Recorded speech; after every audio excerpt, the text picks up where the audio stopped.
ನಮಸ್ಕಾರ ಗೆಳೆಯರೆ, ನಾವಿವತ್ತು ಪಿತೃಪಕ್ಷ ಅಥವಾ ಮಹಾಲಯ ಅಮಾವಾಸ್ಯೆಯ ಮಹತ್ವ ಬಗ್ಗೆ ತಿಳ್ಕೊಳ್ಳೋಣ. ಪಿತೃಪಕ್ಷದ ಕೊನೆಯ ದಿನ ಮಹಾಲಯ ಅಮಾವಾಸ್ಯೆ ಬರುವುದರಿಂದ ಈ ದಿನವನ್ನು ಸರ್ವ ಪಿತೃ ಅಮಾವಾಸ್ಯೆ ಅಂತಲೂ ಕರೆಯುತ್ತಾರೆ. ಈ ದಿನ ತಮ್ಮ ಪೂರ್ವಜರಿಗೆ ಎಲ್ಲರೂ ವಿದಾಯವನ್ನು ಸಲ್ಲಿಸುತ್ತಾರೆ.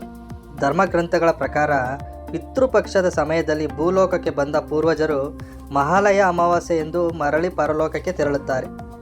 ಹೀಗಾಗಿ ಕೊನೆ ದಿನವಾದ ಮಹಾಲಯ ಅಮಾವಾಸ್ಯೆ ಎಂದು ಪಿತೃಗಳನ್ನು ಪರಲೋಕಕ್ಕೆ ಗೌರವದಿಂದ ಕಳುಹಿಸಿಕೊಡಬೇಕು. ಪಿತೃಪಕ್ಷದಲ್ಲಿನ ಕೊನೆಯ ಶ್ರಾದ್ದ ದಿನವನ್ನು ಸರ್ವ ಪಿತೃ ಅಮಾವಾಸ್ಯೆ ಅಥವಾ ಮಹಾಲಯ ಅಮಾವಾಸ್ಯೆ ಎಂದು ಹೇಳಲಾಗುತ್ತೆ. ಪಿತೃಪಕ್ಷದ ಕೊನೆಯ ಶ್ರಾದ್ದವು ಅತ್ಯಂತ ಮಹತ್ವದ್ದಾಗಿದೆ. ಇನ್ನು ಈ ದಿನದ ಮತ್ತೊಂದು ವಿಶೇಷವೆಂದರೆ, ನಮ್ಮ ಪಿತೃಗಳ ಮರಣ ದಿನಾಂಕ ನೆನಪಿಲ್ಲದಿದ್ದಾಗ ನಾವು ಪಿತೃಪಕ್ಷದ ಕೊನೆಯ ದಿನ ಶ್ರಾದ್ದವನ್ನು ಅರ್ಪಿಸಬಹುದು. ಧರ್ಮ ಗ್ರಂಥಗಳಲ್ಲಿ ಮಹಾಲಯ ಅಮಾವಾಸ್ಯೆಯು ಹೆಚ್ಚಿನ ಪ್ರಾಮುಖ್ಯತೆಯನ್ನು ಪಡೆದುಕೊಂಡಿದೆ.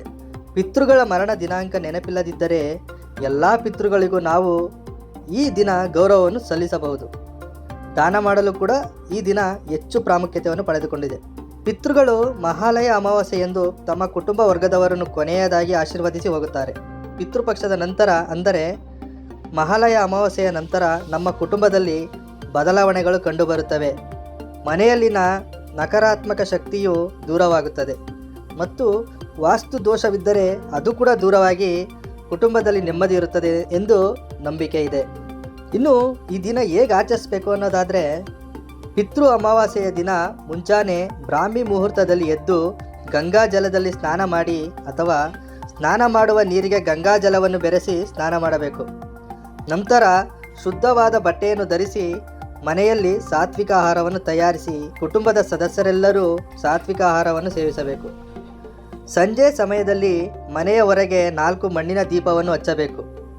ಈ ಮಣ್ಣಿನ ದೀಪದಲ್ಲಿ ಸಾಸಿವೆ ಎಣ್ಣೆಯನ್ನು ಹಾಕಿ ಹತ್ತಿಯಿಂದ ದೀಪದ ಬತ್ತಿಯನ್ನು ತಯಾರಿಸಿ ಅದನ್ನು ಮನೆಯಿಂದ ಹೊರಗೆ ಹೆಚ್ಚಿಡಬೇಕು. ನಂತರ ಮನೆಯಲ್ಲಿ ಕುಳಿತು ಪಿತೃಗಳಿಗೆ ಪಿತೃಪಕ್ಷ ಮುಗಿದಿದೆ ಎಂದು ಪ್ರಾರ್ಥಿಸಬೇಕು. ಮಹಾಲಯ ಅಮಾವಾಸ್ಯೆಯ ದಿನದಂದು ಮನೆಯ ಮಹಿಳೆಯರು ಮುಂಜಾನೆ ಬೇಗ ಎದ್ದು ಮಡಿಯಿಂದ ಆಹಾರವನ್ನು ತಯಾರಿಸಬೇಕು. ನಂತರ ಮನೆಗೆ ಬ್ರಾಹ್ಮಣರನ್ನು ಕರೆಸಿ ಪೂರ್ವಜರಿಗೆ ಅಂತಿಮ ನಮಸ್ಕಾರವನ್ನು ಸಲ್ಲಿಸಬೇಕು. ಪೂಜೆ ಮುಗಿದ ನಂತರ ಬ್ರಾಹ್ಮಣರಿಗೆ ದಾನವನ್ನು ನೀಡಬೇಕು.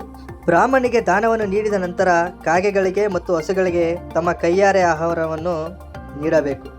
ಬಳಿಕ ಪಿತೃಗಳನ್ನು ಪ್ರಾರ್ಥಿಸಿ ತಾವು ತಿಳಿದು ಅಥವಾ ತಿಳಿಯದೇ ಮಾಡಿದ ತಪ್ಪುಗಳಿಗೆ ಕ್ಷಮೆಯನ್ನು ಕೇಳಬೇಕು. ಹೀಗೆ ಮಾಡುವ ಮೂಲಕ ಮಹಾಲಯ ಅಮಾವಾಸ್ಯೆ ಎಂದರೆ ಪಿತೃಪಕ್ಷದ ಕೊನೆಯ ದಿನ ಮುಗಿದು ಹೋಗುತ್ತದೆ. ಇದಿಷ್ಟು ಮಹಾಲಯ ಅಮಾವಾಸ್ಯೆಯ ಒಂದಿಷ್ಟು ಮಾಹಿತಿ. ಈ ಮಾಹಿತಿ ನಿಮಗೆ ಇಷ್ಟವಾಗಿದೆ ಎಂದು ಭಾವಿಸುತ್ತೇನೆ. ಸಬ್ಸ್ಕ್ರೈಬ್ ಮತ್ತು ಶೇರ್ ಮಾಡುವುದನ್ನು ಮರೆಯಬೇಡಿ. ಧನ್ಯವಾದಗಳು.